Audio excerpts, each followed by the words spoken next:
બલરામજીની વાત અને એમણે બલરામજીને ગુસ્સો આવ્યો છે અને એમણે પોતાનું હળ લઈને હસ્તિનાપુરના પાદરમાં આમ કરીને જ્યાં ફેંક્યું છે ને ત્યાં આખું હસ્તિનાપુર ભગવાન ખેંચી રહ્યા છે. બલરામજી આખું હસ્તિનાપુર ખેંચી રહ્યા છે બલરામજી પોતાના હળથી. અને ત્યાં હસ્તિનાપુરની રાજધાનીમાં બધા જે કૌરવો બેઠા હતા તેમની ગાદી ઉથલ પાથલ થઈ ગઈ છે. બધા પડવા લાગ્યા છે, ડોલવા લાગ્યા છે. હસ્તિનાપુર ડોલી રહ્યું છે અને એવા સમયે દુર્યોધનને ખબર પડી છે કે બલરામજીએ હળ ચલાવ્યું છે આ ધરતી ઉપર.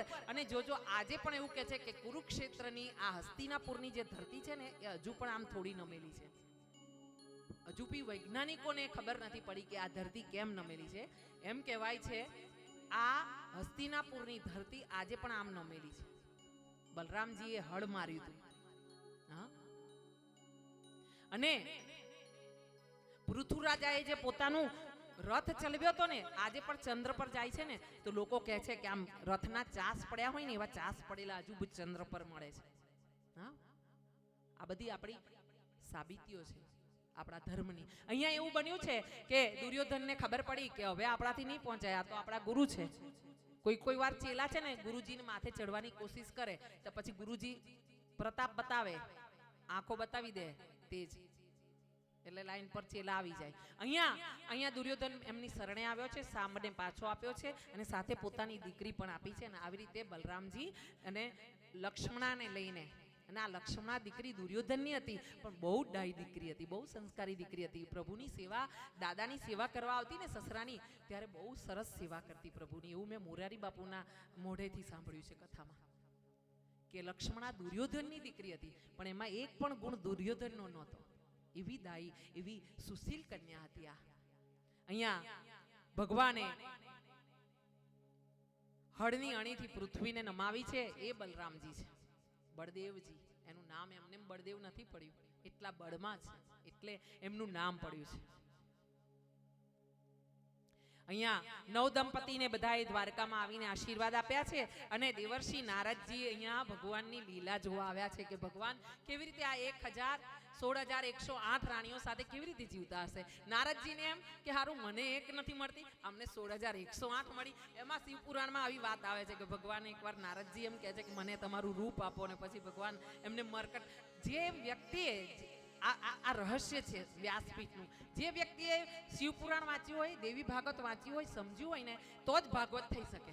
અને જે વ્યક્તિએ ભાગવત ને શિવપુરાણ વાંચ્યું હોય તો જ દેવી ભાગવત થઈ શકે. અને જે દેવી ભાગવત ને શિવપુરાણ વાંચે તો ભાગવત થઈ શકે. આ ત્રણ ગ્રંથો તમે વાંચ્યા હોય, સમજ્યા હોય, થોડા યાદ હોય ને તો જ તમારાથી અંદરની જે રહસ્યની વાતો છે ને એ તમે કહી શકો કોઈને કે આ આમ થયું ને એની પાછળ આ વાત હતી.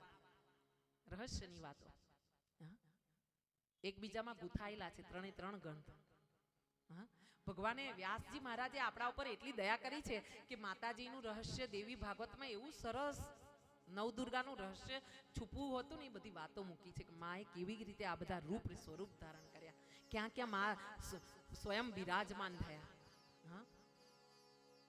અહીંયા દેવર્ષિ નારદ આયા છે, વિચાર કર્યો છે. હવે નારદજીને આવી બધી વિચારો આવ્યા જ કરે, તુક્કા મૂક્યા જ કરે નારદજી આવીને.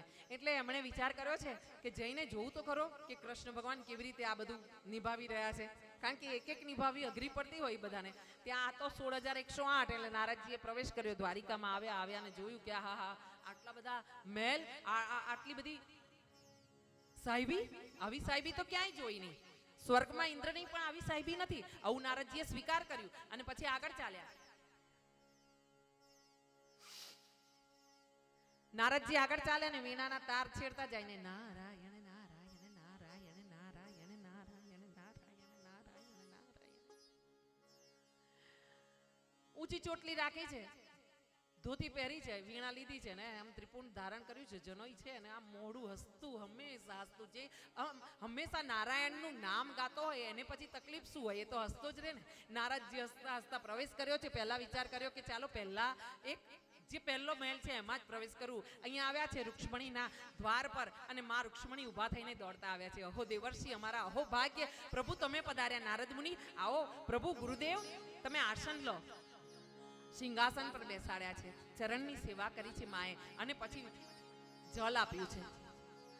અને ત્યાં ભગવાન અંદરના કક્ષથી બહાર આવ્યા છે તૈયાર થતા. રાજ્યસભામાં જવાની તૈયારી છે ભગવાનની. એટલે આવ્યા છે. સાથે આવીને એમણે ભગવાનને પ્રણામ કર્યા છે. દેવર્ષિ નારદને એને પૂછ્યું છે કે બધું ક્ષેમ કુશળ સ્વર્ગમાં?